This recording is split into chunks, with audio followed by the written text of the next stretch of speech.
Blue మీడియాలో గత కొన్ని రోజులుగా అంటే ఎప్పుడైతే ఎలక్షన్ రిజల్ట్స్ వచ్చేసాయో ఆ రోజు నుంచి కూడా టీడీపీ శ్రేణులందరూ కూడా వైసీపీ నేతలు ఇళ్ల మీద పడుతున్నారు, దాడులకు పాల్పడుతున్నారు, రాళ్ల దాడి చేస్తున్నారు, గుడ్లు విసురుతున్నారు, ఇలాగ ఇంట్లో కూడా చొరబడడానికి ప్రయత్నిస్తున్నారని ఇలా చాలా విషయాలు బ్లూ మీడియాలో మనం చూస్తూనే ఉన్నాం, అందరూ చూస్తూనే ఉన్నారు.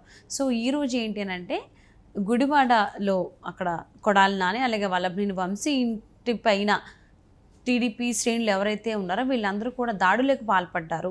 సో వీటన్నిటిని కూడా చూసి పోలీసులు అదుపులోకి తీసుకున్నారు అన్నట్టుగా మనకి బ్లూ మీడియాలో ఒక వీడియో వైరల్ అవుతోంది. మరి అంశానికి సంబంధించి వారి విశ్లేషణని అభిప్రాయాన్ని మనతో పంచుకోవడానికి ఈరోజు మనతో పాటు ఉన్నారు టీడీపీ స్పోక్స్ పర్సన్ సూర్యదేవర లత గారు ఉన్నారు. వారితో మాట్లాడదాం. నమస్తే లత గారు. నమస్తే.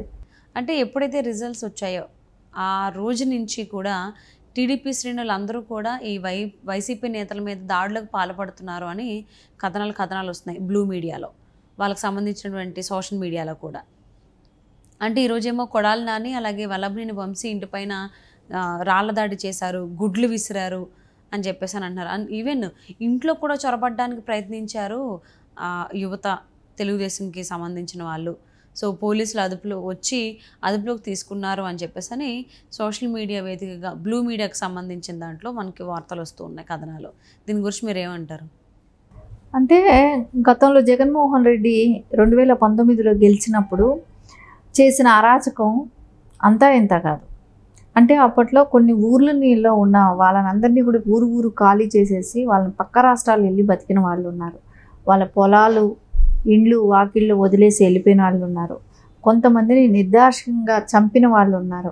కొంతమంది మీద, ఒక మహిళ మీద ఆ బట్టలు ఇప్పి కొడితే ఆ అమ్మాయి సూసైడ్ చేసుకొని చచ్చిపోయింది, ఉరి వేసుకొని చచ్చిపోయింది. వెంటనే ఏ రోజైతే రిజల్ట్స్ వచ్చిందో అదే రోజు చేశారు.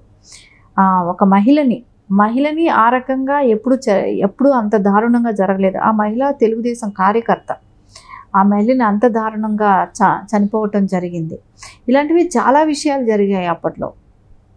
కానీ నారా చంద్రబాబు నాయుడు గెలిచిన తర్వాత ఆయన అన్నారు, ఎక్కడా కూడా కక్షపూరిత రాజకీయాలు ఉండవు అని అన్నారు.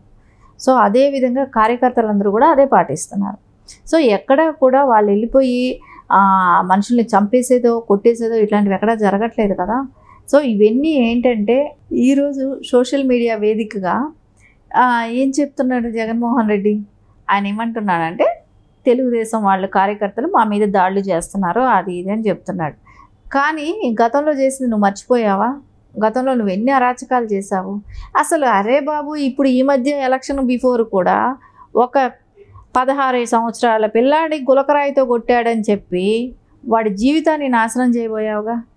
సో ఎట్లాగో లక్కీ తెలుగుదేశం వచ్చింది, ఆ పిల్లాడి భవిష్యత్తు బాగుంటుంది. కానీ ఆ పిల్లాడు ఎన్ని రోజులు నరకం అనుభవించాడు? 2 నెలలు ఆ పిల్లాడిని జైల్లో పెట్టావా? సో కొట్టారా, చంపుతామన్నారా? అంటే నీ ఉద్దేశం ఏంటి? నీ కోసం, నీ రాజకీయ భవిష్యత్తు కోసం ఎవరినైనా చంపుతావు, ఏ రకంగా అయినా చేస్తావు అనే దానికి నిదర్శనం 2 నెలల క్రితం జరిగిన ఇన్సిడెంట్ గులకరాయి సతీష్ విషయంలో. ఆ కుర్రాడు బయట వచ్చి ఏం చెప్పాడు? ఎవరు చేశారని చెప్పాడు? నాకేమీ తెలియదు పనులు ఇవన్నీ. కానీ అలాంటివి ఈరోజు నువ్వు తెలుగుదేశం మీద ఎందుకు నింద పెడుతున్నావు? తెలుగుదేశం వాళ్ళు ఎవరైనా చంపారా? ఏమైనా జరిగాయా ఎక్కడైనా? కావాలనే అంటే సోషల్ మీడియా వాళ్ళకి కొన్ని ఛానల్స్ ఉన్నాయి కాబట్టి, సోషల్ మీడియాలో పనిచేస్తున్న వ్యక్తులు కూడా కొంతమంది ఇంకా అండదండలు ఉన్నాయి కాబట్టి అందుకని లేనిపోనేటివి ప్రచారం చేస్తూ, నేను గతంలో కూడా చెప్పుకుంటాను, వాళ్ళని వాళ్ళే చంపుకుంటూ, వాళ్ళని వాళ్ళే కొట్టుకుంటూ. ఎందుకంటే వివేకానంద రెడ్డి గారి హత్య మనం చూసాం. ఎవరు చేశారు? అంత వాళ్ళే జరిగింది కదా. దాన్ని నెట్టింది ఎవరిపైన? ఆ రోజు అధికారంలో ఉన్నాం కాబట్టి.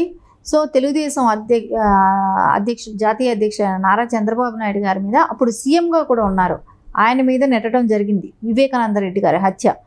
అంటే వాళ్ళే చంపుకుంటారు, వాళ్ళే కొట్టుకుంటారు, వాళ్ళకి పాత కక్షలు ఉంటే వాళ్ళకు జరిగినా కూడా. సో ఇవన్నీ కూడా తెలుగుదేశం గెలిచిన మూలాన జరుగుతున్నాయి అని చెప్పి పోర్ట్రే చేయటమే కానివ్వండి. ఇవన్నీ కూడా దారుణం అనిపించట్లేదా? ఇంకా ఈ నీచ రాజకీయాలు చేస్తూ ఇంకా ఇట్లాగే చేయటం అనేది కరెక్ట్ అయిన పద్ధతి కాదు.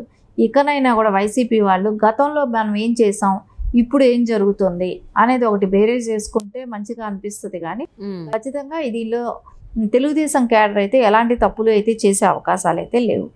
అంటే ఇక్కడ గుడివాడలోనే కాకుండా అక్కడ రాజమండ్రి తూర్పుగోదావరి జిల్లాకు సంబంధించి అంటే ఉమ్మడి తూర్పుగోదావరి జిల్లాకు సంబంధించి కూడా చూసుకున్నట్లయితే అక్కడ రాజమండ్రిలో కూడా ఇలాగే ఏదో దాడులకి పాల్పడ్డారు తెలుగుదేశంకి సంబంధించిన యువత. అప్పుడు మార్గాన్ని భరత్ వచ్చారు, అలాగే పోలీసులు కూడా వచ్చారని కూడా వాళ్ళ అంటే వైఎస్ఆర్సీపీకి సంబంధించినటువంటి మీడియాలో చూస్తూనే ఉన్నాం, సోషల్ మీడియాలో కూడా కథనాలుగానే ఉంటాయి.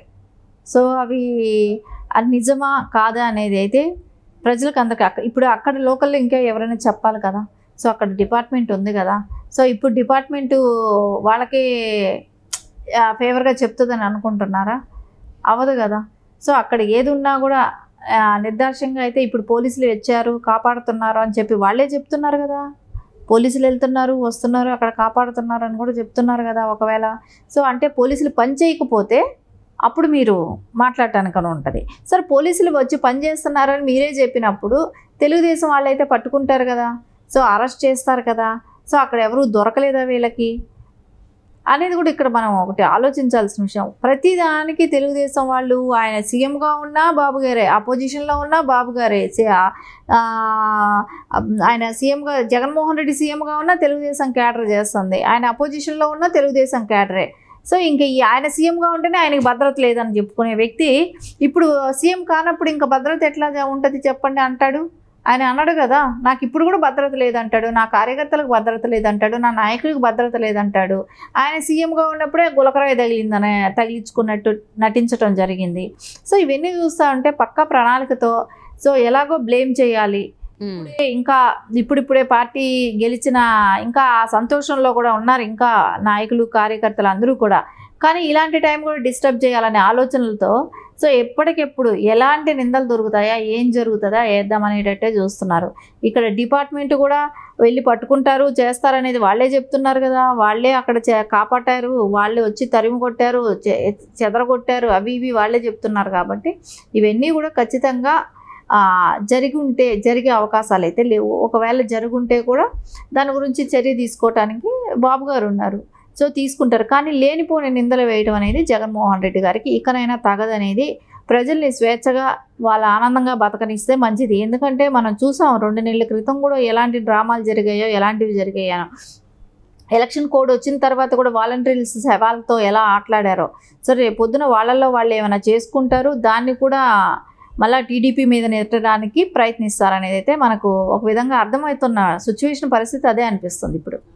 సో వైసీపీకి సంబంధించినటువంటి సోషల్ మీడియాలో కావచ్చు మీడియాలో కావచ్చు తెలుగుదేశం పార్టీ నేతలు దానికి సంబంధించిన అభిమానులందరూ కూడా తెలుగుదేశం పార్టీకి సంబంధించిన వాళ్ళందరూ కొంతమంది వెళ్ళి వైసీపీ నేతలు ఇళ్లపైన అంతే వల్లభనేని వంశీ అండ్ కొడాలని గుడివాడలో అలాగే రాజమండ్రిలో కూడా వాళ్ళు దాడులకు పాల్పడుతున్నారు, రాళ్ళ దాడి చేస్తున్నారు, గుడ్లు విసురుతున్నారు అని ఒక వీడియో సోషల్ మీడియాలో పోస్ట్ చేసి దాన్ని వైరల్ చేస్తున్నారు.